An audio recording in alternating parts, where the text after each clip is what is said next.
নমস্কার বন্ধুরা, SB academic সেন্টারের প্রত্যেকটা ছাত্রছাত্রীকে স্বাগত। আজকে আমি 2025 সালের এবিটিএর টেস্ট পেপার সলভ করাচ্ছি মাধ্যমিকের। আজকে আমি ভূগোলের দুটো পেজ কিন্তু সলভ করে দেবো, ঠিক আছে। আজকে আমি মাধ্যমিকের দেখতে পারছো ভূগোলের পেজ নম্বর 815 এবং 833 নম্বর পেজ সলভ করে দেবো, ঠিক আছে।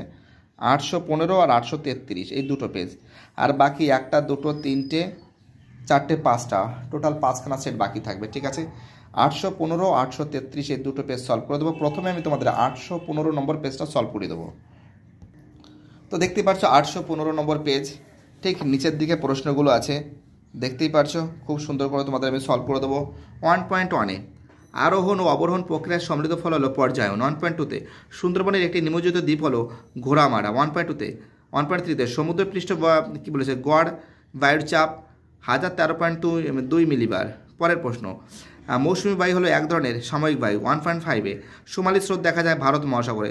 1.6-এ দুটি মুখ্য জ্বর ও গৌণ জ্বরের মধ্যে ব্যবধান 24 ঘন্টা 52 মিনিট। 1.7-এ তেজস্ক্রিয় বজ্রের উৎস হলো ইউরেনিয়াম, ঠিক আছে। বুঝতে পারছো কী বলছি আমি? চলো পরের প্রশ্ন কী বলেছে। বলেছে 1.8-এ ভারত ও পাকিস্তানের সীমানা নির্দেশ করে র্যাডক্লিফ লাইন, ঠিক আছে। 1.9-এ ভারতের অবস্থিত হিমালয়ের সর্বোচ্চ শৃঙ্গের নাম কি? কাঞ্চনজঙ্ঘা। 1.10 ভারতের পশ্চিমী ঝঞ্ঝা দেখা যায় শীত ঋতুতে। 1.1 তৃষ্ণার্ত ফসল বলা হয় কোন ফসলকে? অ্যান্সার হবে ধানকে। 1.2-তে দক্ষিণ ভারতের ম্যানচেস্টার বলা হয় কোয়েম্বাটোরকে। 1.13 2011 সালের আদমশুমারি অনুযায়ী ভারতের সর্বাধিক জনঘনত্বপূর্ণ রাজ্য হলো অ্যান্সার হবে বিহার। পরের প্রশ্ন কী বলেছে? 1.14-এ 72 পূর্ণ m/10 মানচিত্রের সংখ্যাসূচক স্কেল অ্যান্সার হবে 1:50,000। এবার দেখো শুদ্ধ অশুদ্ধ। 2.11 মরুভূমিতে ব্যাঙের ছাতার মতন মরুভূমিকে জিউগেন বলে, এটাকে গৌড় বলে, এটা ভুল আছে। 2.12 সত্য। 2.13 সত্য। 2.14 মিথ্যা। 2.15 সত্য। 2.16 সত্য। 2.17 সত্য, মানে ঠিক আছে। এবার দেখো এই প্রশ্নগুলো সলভ করে দিচ্ছি। 2.21-এ ভারতের বনভূমি গবেষণা কেন্দ্র অবস্থিত দেরাদুনে। 2.22 মহাকাশে মেঘাচ্ছন্নতার হিসাবে অক্টাস এককে কয়টা একার দন্তের অক্টাস এককে প্রকাশ করা হয়। 2.23-তে বায়ুর আর্দ্রতা মাপা হয় হাইগ্রোমিটার। 2.24 চাঁদ পৃথিবী সূর্যের সরল রৈখিক অবস্থানকে কী বলে? সিজিগি বলে। কী বলে? সিজিগি বলে। 2.25-এ মালাবার উপকূলের উপহ্রদগুলিকে স্থানীয় ভাষায় কী বলে? কয়াল বলে, কয়াল। 2.26-এ ড্যাশ শহরকে ভারতের প্যারিস বলা হয়, জয়পুরকে, জয়পুর। 2.27-এ উপগ্রহ চিত্রের ক্ষুদ্রতম এককে কী বলে? পিক্সেল বলে। এবার দেখো এই প্রশ্নগুলো সলভ করাচ্ছি। 2.31-এ সাহারায় দুটি শিব বালিয়াড়ির মধ্যবর্তী অংশকে গাছি বলে, গাছি, ঠিক আছে, গাছি, গয়কার দন্ত সহাসী গাছি বলে। ওকে, পরের প্রশ্ন কি বলেছে? 2.32-তে ভূমধ্যসাগরীয় জলবায়ু অঞ্চলে কোন ঋতুতে বৃষ্টিপাত হয়? শীত ঋতুতে, শীত। 2.33 হিমপ্রাচীর কোন মহাসাগরে দেখা যায়? আটলান্টিক। 2.34-এ কোন নদীর উপর ভাকার নাঙ্গাল বাঁধ দেওয়া হয়েছে? শতদ্রু।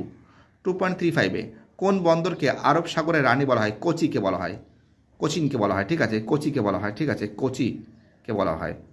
2.36-এ প্লাস্টিক কোন ধরনের বজ্র? অ্যান্সার হবে অজৈব অভঙ্গুর বজ্র। 2.37-এ পৃথিবীর বৃহত্তম ম্যানগ্রোভ অরণ্য কি? সুন্দরবন। 2.38-এ উপগ্রহ চিত্রে বনভূমিকে কী রঙে দেখানো হয়? লাল।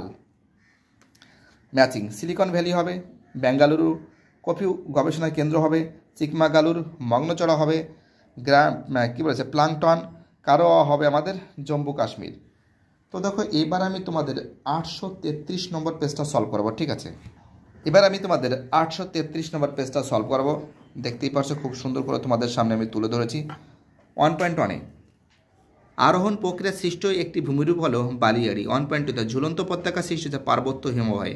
1.3-তে অ্যালবেডোর পরিমাণ সবচেয়ে বেশি তুষার ক্ষেত্রে।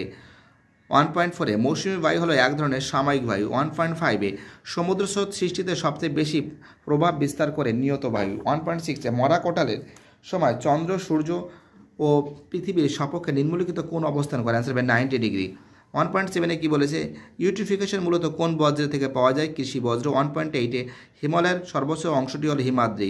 পরের প্রশ্ন অ্যান্সার হবে শীতকালে। 1.10 অ্যান্সার হবে 1.10 অ্যান্সার হবে আমাদের শীতকালে। 1.11 এর অ্যান্সার হবে উত্তরপ্রদেশ। 1.12 এর অ্যান্সার হবে বেঙ্গালুরু। 1.13 অ্যান্সার হবে 1984। 1/4 এর অ্যান্সার হবে 4 ডিগ্রি মাল্টিপ্লাই 4 ডিগ্রি। এবার দেখো সত্য মিথ্যা। 2.11 মরু অঞ্চলে কী বলেছে অবশিষ্ট পাহাড়গুলিকে মোনাডোনাক বলে, এটা ভুল আছে। 2.12 এটা ঠিক আছে। 2.13 এটা ভুল আছে। 2.14 এটা ভুল আছে। 2.15 এটা ঠিক আছে। 2.16 এটা ভুল আছে। 2.17 এটা ঠিক আছে, এটা ভুল আছে। দেখো এবার এই প্রশ্নগুলো সলভ করেছি আমি। প্রথম প্রশ্ন কী বলেছে 2.1-এ পৃথিবীর বৃহত্তম নদী অববাহিকার নাম হলো আমাজন। 2.22 ড্যাশ জলবায়ু অঞ্চলে দৈনিক উষ্ণতার প্রসার সর্বাধিক, মরু অঞ্চলে, ঠিক আছে, মরু অঞ্চলে। 2.23 ড্যাশ এর সঙ্গে কোরিওলিস বল সমকোণে কাজ করে, বায়ুর গতিবেগের সঙ্গে। 2.24 সমুদ্রের মাঝে স্রোতহীন আগাছাপূর্ণ অংশকে কী বলে, শৈবাল সাগর বলে। কী বলে, শৈবাল সাগর।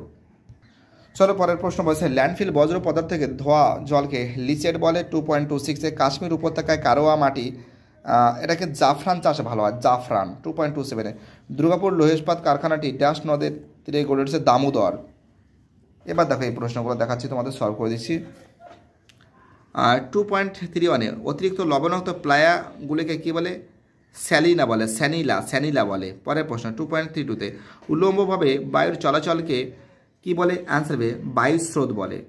2.33 কোন তিথিতে জোয়ারের প্রবল্য সর্বাধিক, অ্যান্সার হবে অমাবস্যা ও পূর্ণিমা তিথিতে, অমাবস্যা পূর্ণিমা। 2.34 পশ্চিমঘাট পর্বতমালার দক্ষিণতম গিরিপথ কী নামে পরিচিত, পলঘাট। কী নামে পরিচিত, পলঘাট।